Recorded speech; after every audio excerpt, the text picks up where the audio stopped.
Make sure you go out there and subscribe. Welcome to Rare Fridays with Mick and Jay, where we talk about sports, life in general, and a whole lot of other shit. So, man, the first game, it was decent. I can tell you, it was decent. It was good. Pat Mahomes, what was his stat line? His stat line was one touchdown, one yard. No, and one pass. One pass, one touchdown. 1 yard. For 1 yard. Yes. I mean, He had a killer stat line. Hey, a killer stat line. Man, it was flawless victory. It was. I mean, I give it to the ones look real good coming out the gate. I mean, even the special teams, because it all started with the special teams. You come out there, you got this dynamic kickoff. It's a new thing that's going on. They changed it last year, but they really I'm gonna tell you right now, I still haven't figured out. I was too busy trying to figure out the one from last year. And then they basically said that they changed it again, and I'm like, all right, I think they made it kind of better. look the same, but no, they made it better actually, because what are the adjustments? Okay, so between the 20-yard line and the goal line is the drop zone. So the objective now is to kick the ball between the 20 and the goal line and not kick it into the end zone. Because if you kick it into the end zone, they bringing it out. Last year it was to the 30. This year it's to the 35. So you kick it in the drop zone, you got more chance for run backs. You got more activity to excitement in the kickoff game. And on top of that, if like the kick returners are way back, and the kicker is good enough to put it like right at the 20-yard line inside the zone, soon as that ball hit the ground, the blockers can move. It ain't no more, it's got to be in their hands. If that ball hit the ground, they can go. They can go after it. You can see, who's got leverage. If you doing a kick to the right and that wall ain't closing off to where that right side is wide open, now you got to kind of gauge who done missed blocks, who ain't in their position, and who ain't doing what they supposed to be doing. And, but it gives them a little bit more vision to me because, with them, everybody's at a standstill. You ain't got 11 niggas running at you, already. They all standing in a position waiting on either you to catch the ball or for the ball to hit the ground. So I think it allows for more vision. When they get ready to see what direction they're gonna try to take off in. I'm gonna definitely have to go in and do a depth-in dive of the new rules with that. I don't know who it was for the Cardinals who had the return, but I do know that it was what's his name, Christian Roland Wallace was the one who did the recovery. I've been noticing a lot this year during training camp when I see, when I watch the videos and, all the defensive players, it's like that peanut punch done really came back into the league because every tackle that they make, there is no more just making sure you wrap up. And I think that's why, because I want to talk about the shoddy tackling on the defensive side of the ball too. But I also think that there's this big focus on going for the ball and trying to create that punch out situation to where, that's kind of the reason for some of this missed tackling and everybody not actually wrapping up and getting back to the fundamentals at times. And that's what causes them to look sloppy, from time to time to me, but at the end of the day, that punch out has become an intricate part of the game in 2025. And I see it. I see it in the training camp videos. I see it, when they punching on the dummies. And I definitely see it when they get in the game. I done seen a lot of folks punching at the ball this weekend. Do you think that tends to lead, if you lean on that too much, in your opinion, do you think that leads to poor tackling or a decision, not on purposely, but to be like, you know what? I'm going for this. In my brain, I'm going for the punch. You know what I mean? I'm not even thinking wrapping up. Just in this split moment, because it's in the front of my brain, it's been working. So instead of me, wrapping him up, you know what I mean? I'm going to try to punch on like a Derrick Henry or something like that because you ain't wrapping him up. So in his mind, he's already like, you know what? Let me go for the punch out because it's going to be hell trying to get this boy to the ground anyway. I think it's a plethora for real because if you stop and think about it, football is kind of like pool. It's about angles. especially on the defensive side of the ball. You can, you got to have the right angle to get to the punch out, but you also got to have the right angle to make the tackle. So if you going for the punch out, you might not be going for the tackle angle, which is going to instantaneously create poor tackling because nobody's focused on where they need to put their head and their shoulder at to, to take him off his square. Instead, they going to try to punch at the ball, which is why it seems like running backs and receivers look a whole lot stronger than I think that they really are. They big and strong and all, but if you got a motherfucker coming at you at the wrong angle, trying to do something that's not going to create the ability to get you off your square and tackle you, then I mean, it's a decision. It's a split-second decision, of course, but it is a decision nonetheless. Am I going to make this tackle and save yards, or am I going to try to, go for a 50-50 chance to get this ball out, and this nigga might run me over and get another 20 yards? I mean, it's up in the air. Yeah, the development within the organization, you know what I mean? I mean, if you stop and think about it, we have brought up a whole bunch of great receivers. And I ain't going to say great, like Hall of Fame great, but they go to other teams. They can still go to other teams and ball out. Look at DeMarcus Robinson. That's development. Yeah. That came from here. You feel me? We went and got a Sammy Watkins to come in and have veteran leadership when he had already been playing for a while. But, you go back to the Chris Conley days.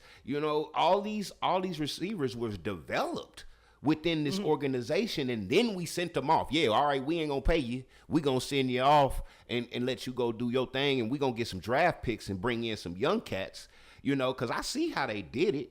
And I really like what Brett Veach has really done over the course of these last 10 years, because it went from why the hell did we draft this motherfucker to why the hell okay. Now I see why we drafted this motherfucker. You know what I'm saying? We never really got that back in the day. You didn't get you wasn't getting no ROI. Well, no, it was you have felt like this, in my opinion. Because I was for a while, I really always thought that our wide receiver could. It was asked to me. I'm gonna just keep it real. Oh, you know what I mean? We have two different opinions. We had shit quarterbacks. Because I'm like until Alex. That too. But that too is just the attention to detail when it comes to drafting wide receivers. I don't think that's been our. This ain't just a Veach thing. So it's not a knock on Veach. Veach has done an excellent job. But I don't think our track record.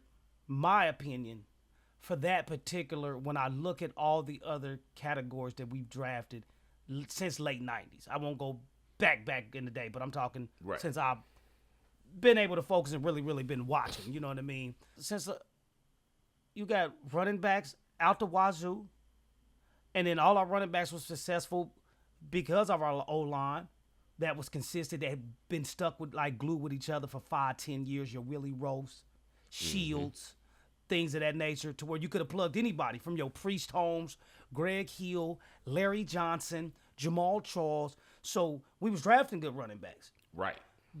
Always had cornerbacks back into your Albert Lewis, back into those days, even up until today. Your Juan Thornhills. You know what I mean? Your L'Jarius Sneeds. So, and that's another reason why I don't think that we pay a lot of corners. It's for the simple fact that they draft and develop them just better than wide receivers and everything else. So, because when you look at the track record, yes, Sammy Watkins came from somewhere. Chris Conley came from somewhere. Yes, and they was able to, enhance and add to their careers that they've already had. But as far as the wide receivers that we drafted, dude, outside of Dwayne Bowe, you talking John Baldwin? Is that what we do? Where are we talking John Baldwin? I ain't talking about the actor. I'm not talking about. No, I'm not talking about that. I'm talking about that sucker they took in the first round. Trash ass, and I'm telling you, terrible. Yeah, he was garbage. You move on to my next thing is, I like Miko. Miko was decent. He didn't transition into the full route tree wide receiver. But situational, I won't take nothing from him. He's going to spread that field and he's going to catch that ball. He's a jet sweep guy all day long. I'm sorry. Yeah, he do but listen, he does his job well. He does. But he's not going. He's not. No, he's too stiff. He's fast, but he's stiff. He run high. He ain't got no juke to him. He just don't got no juke to him. Yeah. When you got those mechanical knees, a few other players that I thought in the game was actually good. Tight end, Robert Tonyan. Was it Robert Tonyan? Robert Tonyan. Yeah, came over from the Green Bay Packers. Yeah, he went at a little small sample size, like I said, 3 catches for 49 yards. But they were big catches. He looked immobile. You know what I mean? Very much so. He almost looked like, I heard him say on the news, and I almost agree with them. He almost looked like the best pass catcher of the night. Yeah, he did. Like he was very fluent, smooth with everything he was doing. Mm-hmm. It just all kind of fit. You know, and I know he was playing with the second and third teamers, but you put him in a position. Man, them are still NFL players. I know people be saying that. People be saying that though, right? You know, and they'll try to say that, but bro, they still trying to compete for a job. They still got families to take care of. They ain't getting out there just laying down. I don't care if you second or third, and I don't even think there's a second or third. No, there's a first, and then the second and third you get mixed in. You know what I mean? There's a first. True. Yeah, they say third team, but if you think about it, that second and third, they neck and neck trying to battle. Well, you know what? You got to remember what the concept of breaking down the teams is. You know, when it come down to game time, you got your ones. We all know who they are. Yep. Okay, your twos is your first call. Somebody go down, you calling your twos. Your threes. Oh shit, we getting into desperation time now. And you get to your fours, you talking about suckers like me. Oh my God, you better start making phone calls. You better start making phone calls because you're gonna need somebody you don't stand this a week. Chance. Not at all. Nah, so yeah, but he's somebody else to look out to. I hope he make it to the tight end room because it's a lot of we got a lot of good tight ends. You think they're gonna keep 3 or 4? Based upon what we've done in prior years, I can see us keeping 4. Because once we get into them tight sets, them double and triple tight end sets, goal line sets, this where them big bodies come into play. But they also pass catchers, so you get the bigger ones that's gonna stay in and block. You got your Travs that's going out for passes. You got Wiley that's gonna be going out for passes. So. The more, I kind of feel like the more we got it, the better we are, just based upon a lot of the formations that we run, because we keep a lot of 2 and 3 tight end sets going on. Yeah, hey, I've seen them even last year though. I've seen them out there running 14 personnel, and that's 4 tight ends.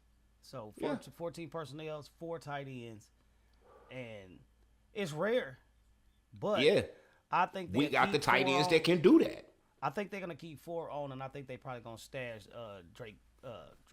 Jake Bristol. You got Trav, you got Noah Gray, you got Jared Wiley, and then Tonyan. Yeah, Robert Tonyan. Yeah. And then you got Jake Bristol. And then probably another guy too that probably is never gonna make the team. What are you looking forward to the most out of this NFL season? Okay, I got to break it down on two different sides, okay? Because when it come down to the Chiefs, what I expect to see this season is revenge. Straight up old-fashioned ass-whooping revenge. Vintage. Reminding folks who the fuck we are and why we are a dynasty. Mm-hmm. They don't want to give it to us no more. Okay, yeah, we didn't get the 3-peat, but you realize how much pressure that is? Mm-hmm. Most of us didn't even expect the 3-peat last year. We didn't really expect them to get back to the Super Bowl. We just wanted it when they got close. When they got close, everybody was on it then. But when we started out, we wasn't expecting that. We was happy with the 2 we got, and we was figuring maybe we take a year or 2 off, and we'll be back in a couple years. But they set the expectations so high to where each season there is no decrease in the expectation. Where do you expect the Chiefs to be? In the fucking Super Bowl.